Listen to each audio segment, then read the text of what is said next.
What RFK Jr. can learn from Evan McMullin. This article was first published in the On the Trail 2024 newsletter.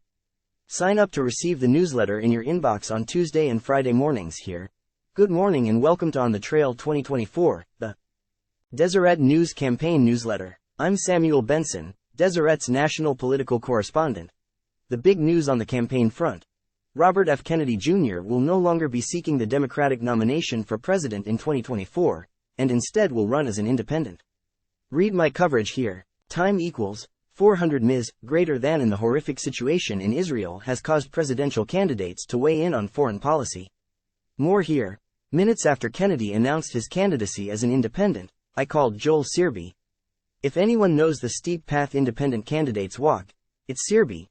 He was the campaign manager for Evan McMullin in 2016, and since then, he's taken on a number of different assignments with the Renew America movement and the Forward Party.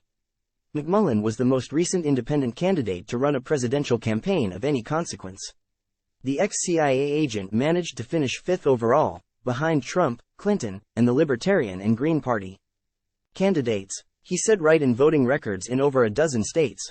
At least 3 sitting senators voted for him. Now, the McMullin and Kennedy campaigns could not be more different. McMullin's motive was attempting to bar Trump from winning the presidency. Kennedy has a more broad, populist agenda. McMullin, a lifelong Republican, garnered support from moderates and disaffected Republicans. Kennedy, a member of the Democrat Party's most prominent family, appeals to a broad swath of populist voters, including some MAGA folks. Regardless of the differences, Searby can offer sympathy.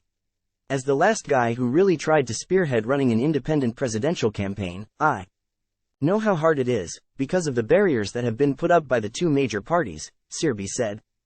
Inter-party barriers were a major motive for Kennedy's decision to stop competing for the Democratic nomination, as he claimed the Democratic National Committee was rigging the system to keep him from getting on the Democratic ballot and competing with Biden. But the path for independent candidates is just as fraught. Instead of dealing with a party's rules for getting on the ballot, candidates must maneuver all 50 states' policies, anything from paying a fee to gathering thousands of signatures from a state's voters. McMullin, who launched his campaign less than 3 months before Election Day, resorted to campaigning as a write-in candidate in those states where he'd missed the deadline for filing for ballot access. It's all over the gamut, Searby said. And it's both Republican and Democratic states that make it hard to get on the presidential ballot. Time equals 400 Ms. greater than on paper. It seems like the stage is set for an independent candidate. Both Biden and Trump deal with high unfavorability ratings. A recent Gallup poll shows support for a third political party at 63%. A poll from Pew shows a growing number of Americans disillusioned by both major parties, but when Election Day arrives, these sympathies often succumb to familiarity.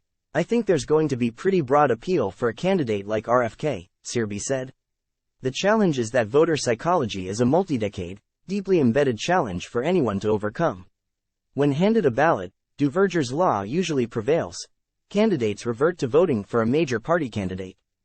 Time equals 400 Ms. greater than whether Kennedy, or Cornel West or any of the other third-party or independent candidates will launch a significant challenge to the front-runners is anyone's guess. They do have a year to get on ballots across the country. That's the first step.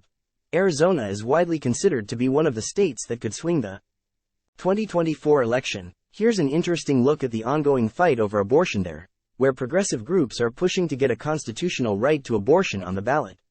How abortion could decide the battleground state of Arizona in 2024, Adrian Carrasquillo, the messenger, Virginia Governor Glenn Youngkin's name still gets thrown around a fair amount in discussions of the 2024 field for the GOP presidential nomination.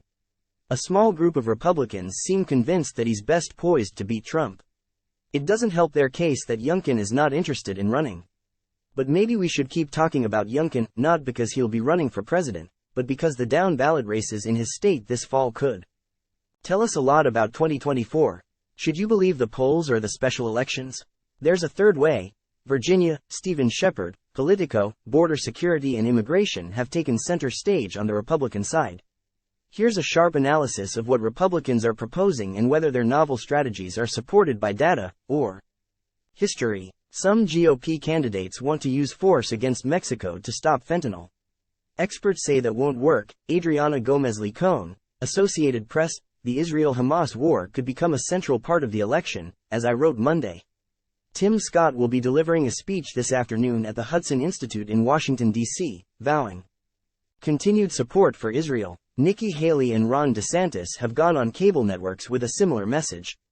Expect other candidates to follow suit. Any election-related questions for our Friday mailbag?